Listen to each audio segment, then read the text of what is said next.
we move to the next Madam Chair. person on the list. Madam That Chair. this, Madam Chair. hindi na po tayo matatapos. Yan ang sinabi ko sa iyo kanina. Ayaw mo maniwala sa akin eh. Aabot talaga tayo ng bukas dito. Diba? Madam Chair.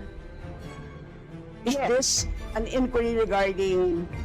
He said, Yes, and Yes, please, ma'am. I remind also our Yes, ma'am. resource persons to please act in a respectful manner. Pasensya na po, hindi po kasama sa poder ninyo ang pagpa-fire ng presiding officer ng hearing na to. So yes, you so proceed if po. you allow members of the House of Representatives lines like what you just said, like pusit, bakit mo ako kinukrucify for saying a fact that somebody is convicted of child abuse sitting in the chair? Pusit, and then I cannot fire the presiding chair. So bakit? Yes, Bakit napaka one-sided nito, ma'am? noted po. Dahil ba madami kayo dyan sa kabila at nag-iisa ako dito? We note all your comments, ma'am, and let us now proceed. Thank you, ma'am. At this point, the chair rules that we shall proceed, so the Honorable Franz Castro may now proceed with her interpellation. You have the floor, ma'am. So, Madam Chair, siguro first observation, no, yung on the budget for the 2024, yung Vice President ang nagsabi, Madam Chair, na slow and low utilization. So, nakita naman natin doon sa presentation. So, yung utilization ay napakababa. Pero, syempre, comment ko lang, no, mas mabilis siya sa confidential funds. 100% in 11 days. Madam Chair, So, Madam Chair, so according to the utilization of the confidential and intelligence funds submitted by the COA to us, no, so we have here surveillance and monitoring. Sabihin ko lang, Madam Chair, no, yung purchase of information out of 125 million confidential funds in 2022, purchase of information 14 million, payment of reward 10 million, rental and other incidental expenses relative to the maintenance of safe houses 16 million, purchase of supplies 35 million, provision of medical and food aid 40 million, payment of incentives or traveling relative to confidential operations is 10 million. So a total of 125 million conducted surveillance in 132 areas in 11 days. So 100% utilization. Madam Chair, I have also here a report about the notice of disallowance. According to the notice of disallowance, the COA disallowed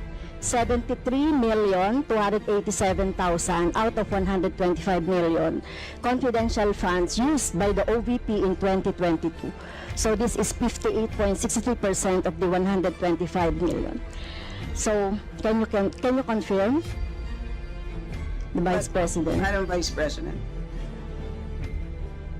Madam Chair, since you allowed her a snide comment, you will allow me a snide comment as well.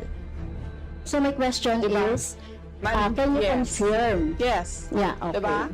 Okay. Yes, Madam Chair. So May I, before you proceed, may I remind both our guests and our resource You should have reminded persons her when she said the refrain line, diba? I called your from- attention, Madam Chair. You did not recognize me. So, ngayon, sasabihin ko na, if you allowed her that, you allowed me a snide comment as well. I don't recall hearing a snide comment, Madam Vice President. Ang snide comment, that's a matter of judgment. So please proceed with Secretariat, Please Madam proceed, Chair, I ma'am, would like the with your- Secretariat to repeat the first 3 lines of the Well, comments. point of order, Madam Chair. Point of order, Madam Chair, kasi parang So let's please proceed with the Yeah. answer. Point of order, Madam Chair. Madam Chair, kasi parang siya yung nagpe-preside eh. Yes, that's right. Kasi inutusan mo Madam Vice yung President. secretariat natin sa Committee on Appropriation. Yes. Alam mo, Support diba? it, So, please. okay, Yes, thank you, Madam Madam Vice Chair. President, please proceed with the response. There's a question. Please proceed with the response.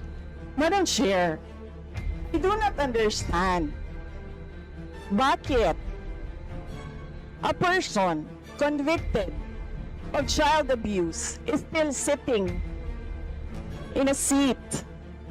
Point of Okay, order, House of Madam Chair. Ito yung sinasabi Representatives. natin na dinadivert ang usapan sa ating budget hearing. Kung nagawa po niya yan sa Senado, Madam Chair, dapat hindi natin yan pahintulutan dito sa Kamara. You allowed her a snide comment and then you will not allow Please wait a to be snide recognized. comment? Excuse me, our members and our guests. I warned please, you. Please wait Don't to go be into this rabbit hole. Please wait to be acknowledged before you speak. Okay, so at this point, Honorable Manuel. Yes, Madam Chair, again, it's another point of order kasi kapag may mga deliberation tayo, we should stick to the topic. Hindi pwede, Madam Chair, na dinadivert natin yung usapan para hindi natin sagutin yung tanong ng mga mambabatas natin. This is actually the best opportunity, formal proceedings, nakikita po ng publiko para malaman anong sagot ng Vice Presidente. So hindi po natin napapayagan ang ganong mga argumento na hindi naman tumutumbok dun sa topic natin. So, Okay, Madam Madam Vice Chair, President, there's I will a make this question. easy for Please- you. Please make Sige, ma'am. your responses direct to the point. Sige, ma'am. I will make this easy for you. What rules are we using for this budget hearing? We have our rules Yes, ma'am. adopted by the Committee on Appropriations. Right, okay. We searched for that rule. So, we only found the general rules. So, we have a copy of the rules for the budget hearings. Well, as far as I'm concerned, mas importante ang rules para sa amin. Kayo po, ang kailangan nyo lang marinig is yung acknowledgement for you to begin to speak. Yun lang po ang pinaka-importante para sa guests. Sa totoo lang po. Yes, ma'am. So, ang pinaka-importante, yes, you may proceed. At saka po yung adjournment, yun lang po. Yung termination po, yun ang pinaka-importante lang po.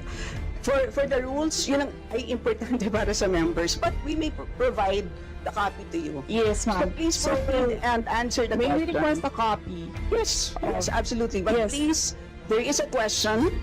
And do you want us to repeat the question? And we will not penalize you on the time. I don't You can repeat the facts from the notice of disallowance. I will from need a the repeat Honorable of the Franz. question. Yes, Honorable Franz Castro, you may repeat your question on the notice of disallowance, I believe.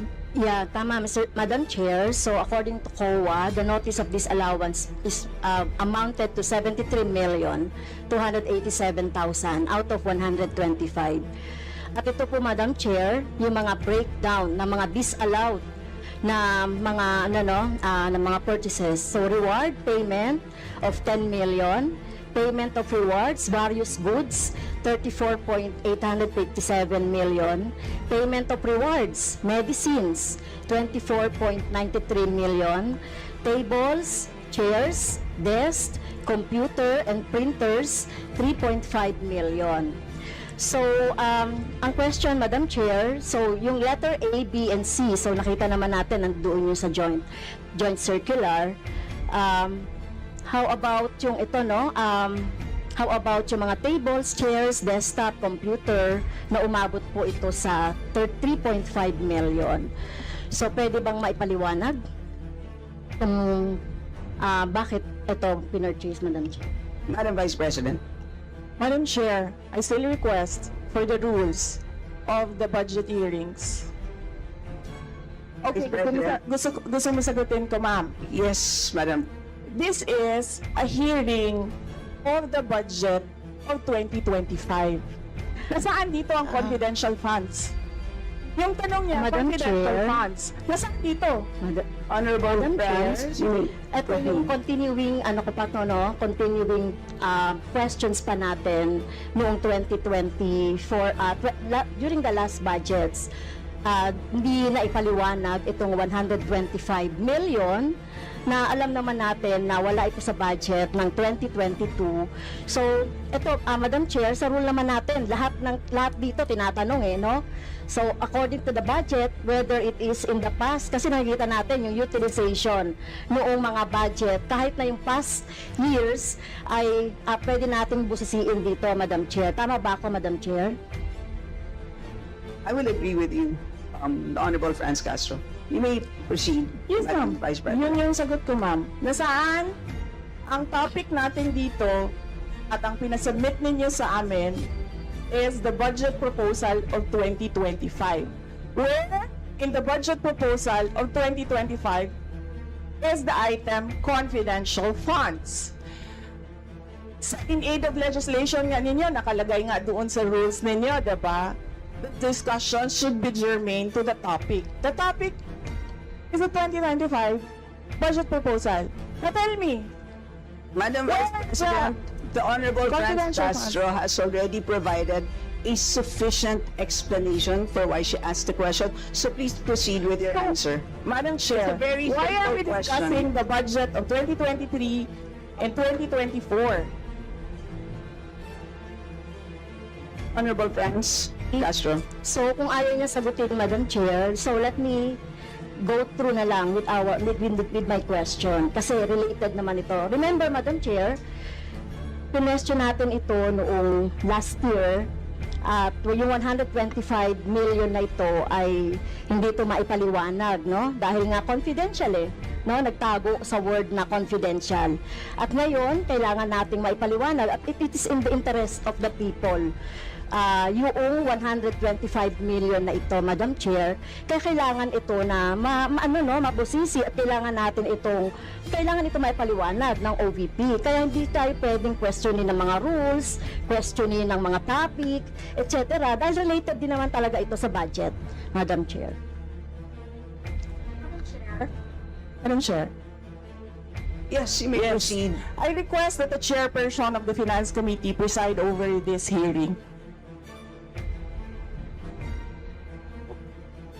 Madam Vice President, with due respect, you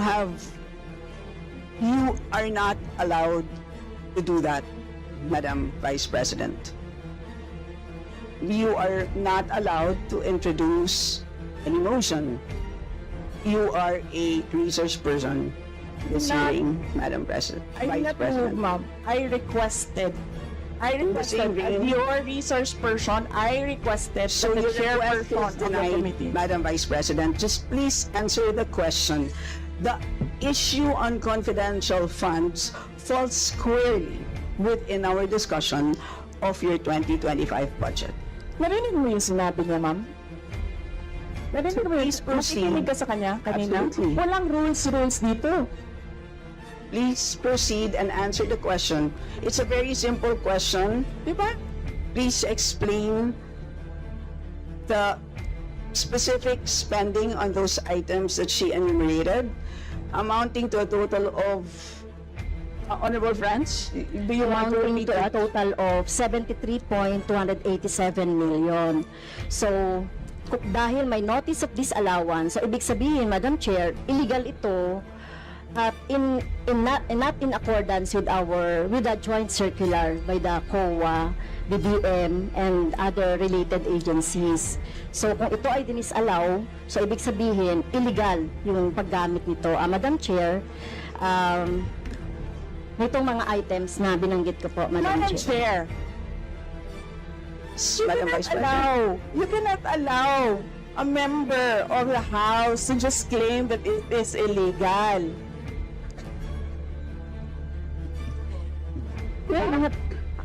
That is a notice of disallowance.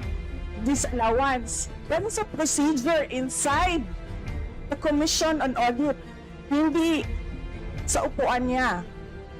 The honorable friends. Okay, thank you, Madam Chair. So, thank you for the explanation, Vice President. Okay, next. According to accomplishment report of OVP, it spent 10 million for payment of reward.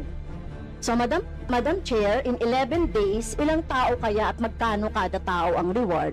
In fact, COA disallowed the whole amount spent by OVP for payment of reward. Hindi ba, Madam Chair, questionable ito?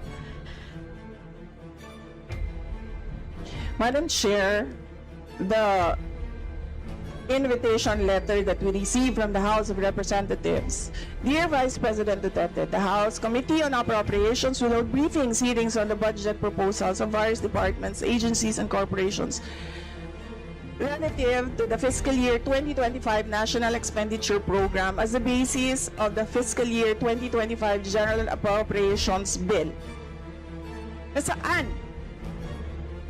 Sa presentation ko kanina, ang haba. Ang confidential funds. Honorable Franz Castro.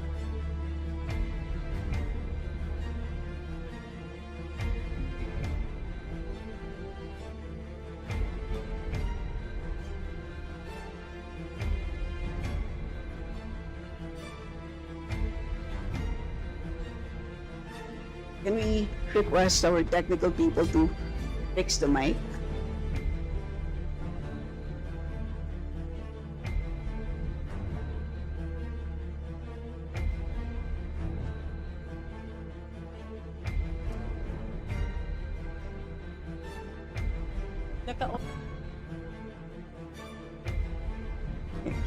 Can everybody check their mics and make sure that they're switched off para maka-switch on yung si Franz?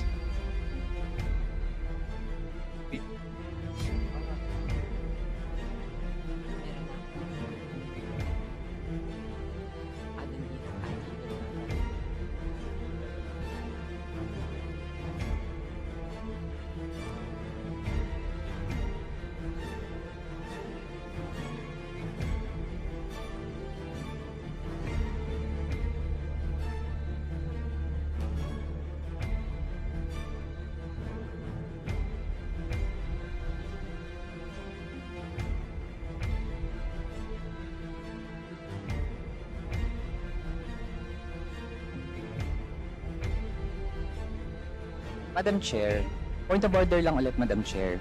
Kasi kailangan lang nating ma-establish. I would assume hindi naman po pinanganak kahapon ng ating resource person. Practice po natin sa Madam House Chair, that is a bago polite po- remark. na para po tayo ay makapagtalakay ng budget na pinopropose para sa susunod na fiscal year, chine-check natin paano din gumagastos yung mga ahensya even in the current year and in the past year. Also, Madam Chair, Section 162, Rulings as Precedents, rulings on questions raised by members shall form part of the parliamentary practice of the House. At practice po natin since time immemorial na hindi lang po ang proposed budget yung tinatalakay. Kasi yung performance ay dapat bahagi din ng discussion. Yun lang, Madam Chair. Noted. Honorable Franz, could you kindly check if your mic works? Okay, thank you, Madam Chair. So, yun po, no, yung sinasabi natin kanina, yung payment ng reward, the resource person can answer this. Questionable, tingin ko ay questionable ito. Okay?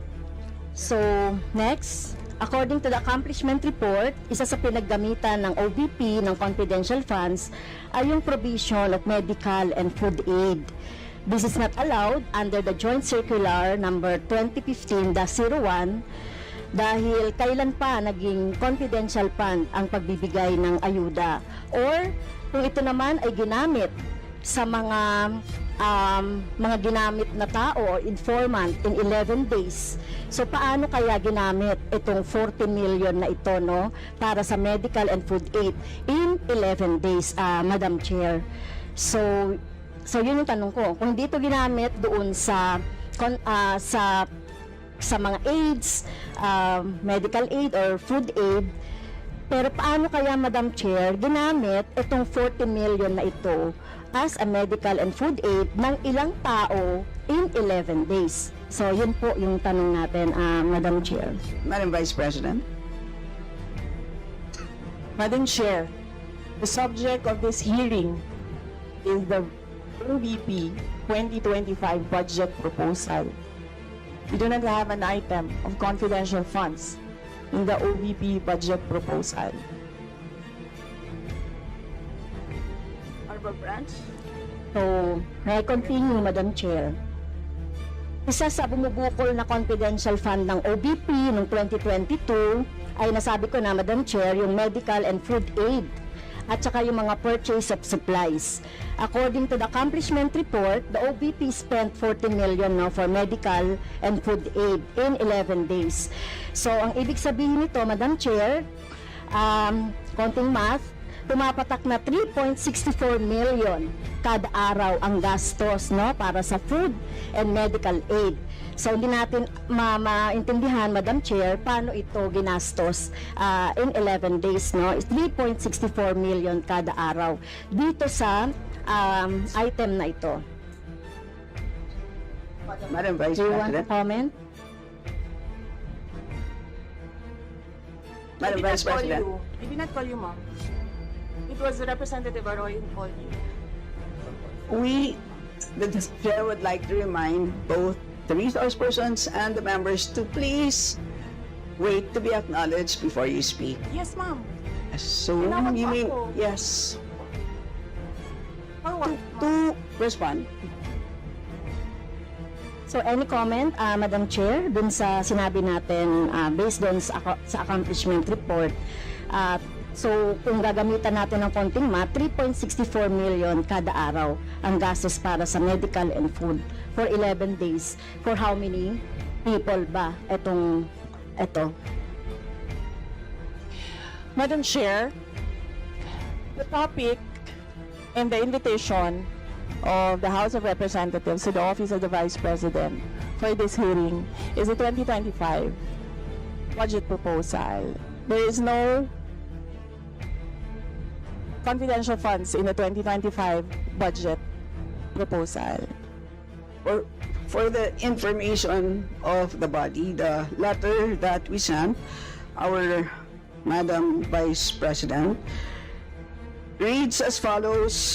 In the second paragraph, we noted the following topics to be discussed.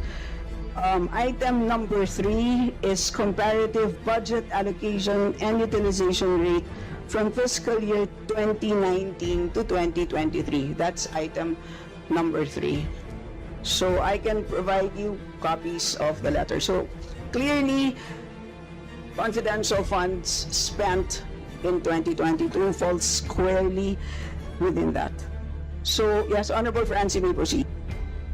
Yes, Madam Chair. So, mukhang hindi na tayo sasagutin ng hindi na ako sasagutin ng ating Vice President. So, sa bawat sagot kasi na ganyan ng ating Vice President, for the record, since ayaw magpaliwanag ang BP, so ibig sabihin nito, yung paggastos ng 125 million ay na pera ng taong bayan ay hindi maipaliwanag. So, yun lang, Madam Chair. Kaya hinihiling natin sa Vice President o OVP na kailangan na maipaliwanag itong mga sinasabing item dito. Anyway, Madam Chair, sa kanila naman nanggaling yung utilization of confidential and intelligence fund. And of course, ito lang naman ang hawak ko din dito, yung notice of disallowance. Kaya gusto talaga nating maintindihan, Madam Chair, kung ang notice of disallowance ay, so syempre, papaliwanag pa nila yan kung paano, di ba? So, kailangan malaman din ng taong bayan na sila yung nagbibigay ng pondo para sa operations ng OVP at lahat ng mga agency. At kailangan yung maipaliwanag. So, hindi pwede yung ganyan na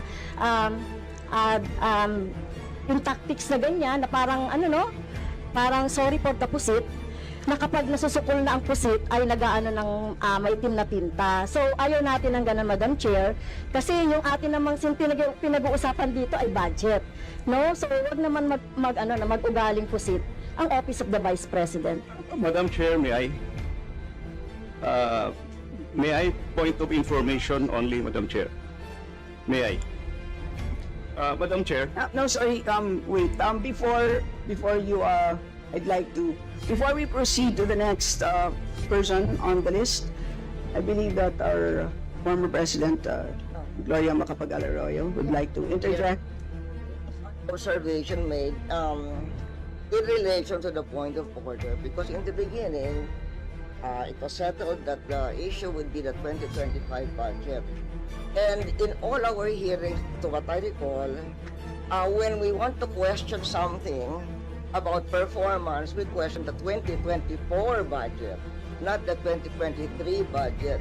What is being questioned now is the 2023 budget, which was discussed very extensively last year, and that is the reason why the House removed the confidential funds.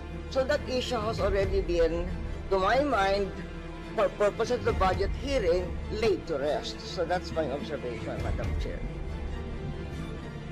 We know that, Madam former President, but of course we know that yung pong pondo ng 2023 ay of course pwede pa rin maging continuing appropriation hanggang 2024. So in the same way, 2022 pwede maging continuing pa rin 2023. At alam din po natin, last year pinagdebatihan po natin ng matindi itong 2022 confidential funds, and in fact, we left a homework for the COA. Sinabi natin sa kanila na kailangan nilang tapusin ang audit by November, I believe mid-November of last year. And since then, hindi na natin alam kung ano nangyari. So that's the reason for why tinatalakay natin ito. And it's a big amount of money. I believe we owe it to the people to understand what happened. Of course, tinanggal na natin noong 2024. Gusto natin malaman, tama ba yung ginawa natin? Kasi baka naman nagkamali tayo. So, I think it's worth assessing what we did in 2024 in order to know what to do in 2025. So with that, let's proceed with our next Madam Chair, interview. may I?